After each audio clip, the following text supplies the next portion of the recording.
President Cyril Ramaphosa instituting a board of inquiry into National Police Commissioner's fitness to hold office. Khehla Sitole has been served with a notice to suspend him. It's in connection with a court ruling that found he failed to assist police watchdog IPID. Let's bring in Africa Analysis Senior Policing and Global Security Specialist Eldred Klerk. Now, Eldred, thank you for making time. So, take us back to where it all began, because the issue has been that the commissioner breached his duties when he failed to cooperate with IPID, and that's what the president says he finds seriously and deserves to be looked at by this board of inquiry. Indeed. Good afternoon. There are certain duties and responsibilities vested in the office of the National Commissioner.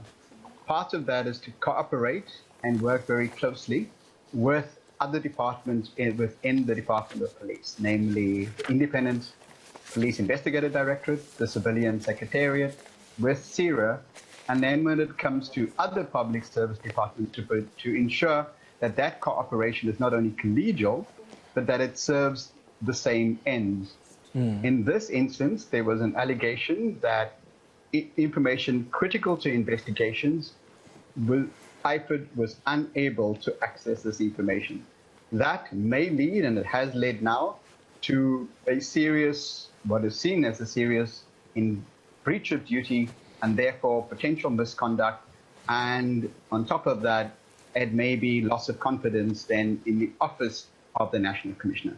Yeah. Where do you think this decision by the president leaves the SAPS?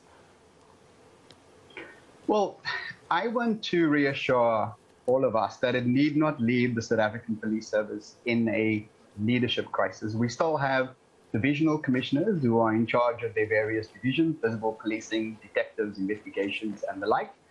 We also have provincial commissioners. These people daily continue to do their duty and execute their operational priorities. Policy is not an issue here, so the policy direction of the country still remains the same, and the strategic imperatives for policing remain the same. We would hope that this matter is resolved expeditiously, that the board of inquiry is constituted, and that that process will afford the National Commissioner an opportunity for fair comment, for ensuring that it's just and that it's speedily resolved. The longer it remains uncertain as to who's going to lead such an essential public service institution, that is when we potentially will be in a crisis. Yeah. What about the morale, though, Eldred? I spoke to a police union a couple of weeks ago, and they've indicated that when there's these leadership crises and there's dysfunction at the top level of the SAPS, that affects the employees on the ground. It affects the morale of our officers on the ground. Absolutely. It also affects the public image of the institution, and that leads to a further loss of confidence and trust. And this is what the president should and is concerned about. I would hope that all the other police commissioners now step up, meet with the people in their command, and reassure them that it's business as usual, as best they can, and continue to want to support the constable on the ground in the execution of their duty on a daily basis. So this is where leadership becomes important rather than the personality or the office of one leader of such a critical institution. Yeah. I mean, does this process of removing a commissioner always have to get to a point where there's an inquiry?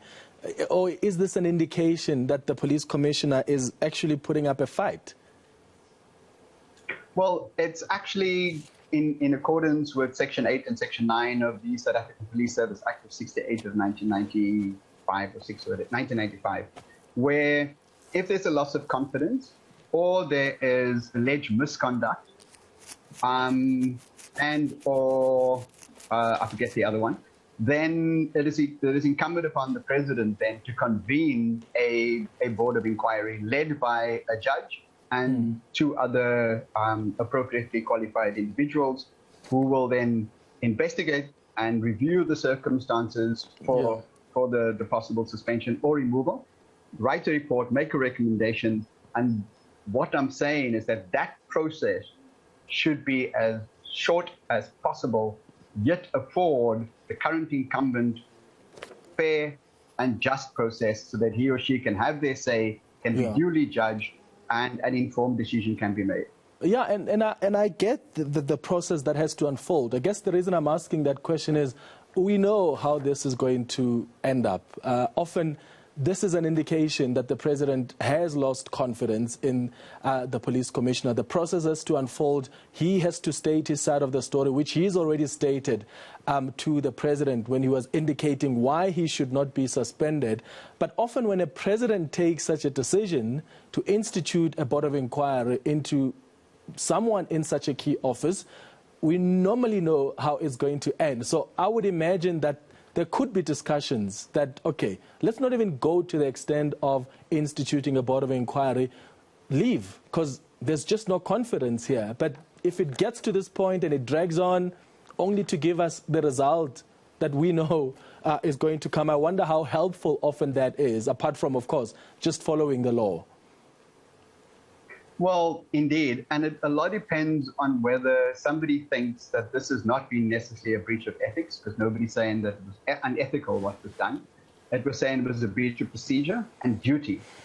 And if the National Commissioner, in his wisdom, decides that I don't want to be a hindrance, I don't want to further embattle the South African Police Service, I will stand down of my own accord and, so to speak, fall on my sword and do the honorable thing, then it's entirely up to him. And I think what we are asking is saying, is there an opportunity to do the honorable thing? Because a loss of confidence is a very difficult thing to actually get back.